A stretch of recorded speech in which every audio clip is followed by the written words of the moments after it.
Have you ever wondered what truly makes you want to get up each morning? Beyond obligations or expectations? Imagine waking up with a deep sense of meaning, rather than just a routine to follow. Research from Okinawa, often called the Village of Longevity, found that residents consistently attribute their long, happy lives to one core concept: Ikigai, or the reason you wake up in the morning. For example, researchers visiting Ogimi asked the villagers their secret.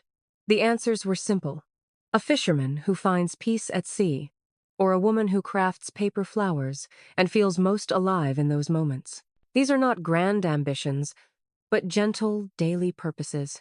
Some might say, isn't this just another word for passion or a job? But Ikigai is different. It's not tied to career success or external achievements. Critics argue it sounds vague or impractical, yet the villagers' health and joy speak for themselves. So, what if we each looked for that small, personal joy that brings us peace? If we let purpose be simple rather than pressure, perhaps we'd find more contentment in our daily lives. What happens when you combine what you love, what you're good at, and what the world needs? That's where Ikigai truly comes alive, right at the intersection of these four elements. The Ikigai model, as detailed in the book, overlays passion, mission, profession, and vocation. Studies have shown that people who align their daily activities with this intersection experience higher life satisfaction and resilience. Consider a retired teacher in Ogimi who spends mornings tending a community garden. She isn't paid, but by growing food for neighbors, she feels useful. Her skills and passions directly meet her community's needs. That's Ikigai in action. Skeptics might argue, not everyone can align their job with meaning, right? True, many must work for survival. But the Okinawan example suggests that Ikigai can be found beyond employment, in hobbies, service, or even small rituals. Why not try mapping out your own loves, strengths, and the needs around you? Start with one small overlap, and you'll move closer to your personal Ikigai, even without changing your entire life overnight. Have you ever lost track of time doing something you love, completely absorbed, forgetting to check the clock? That magical state is called flow, and it's a crucial part of discovering Ikigai. Psychological research on flow reveals that people who regularly experience deep focus in everyday activities report significantly higher levels of fulfillment, according to studies cited in the book. For instance, Okinawans often enter flow through gardening, cooking, walking, or crafting. One elderly woman described how hours can pass as she arranges flowers, her mind calm, her energy renewed.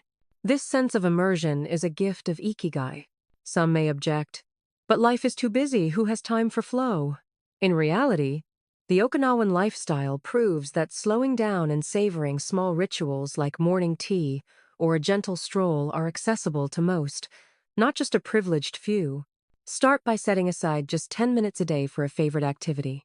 Notice how your mood shifts, your mind quiets, and time becomes less urgent. This gentle focus is one step closer to living your Ikigai. Does true happiness come from personal achievement, or is it rooted in our connections and daily habits? The Okinawan concept of Ikigai places community and gentle movement at its heart. Studies show that Okinawans who participate in moai, tight-knit circles of friends, enjoy lower stress, healthier aging, and greater emotional resilience.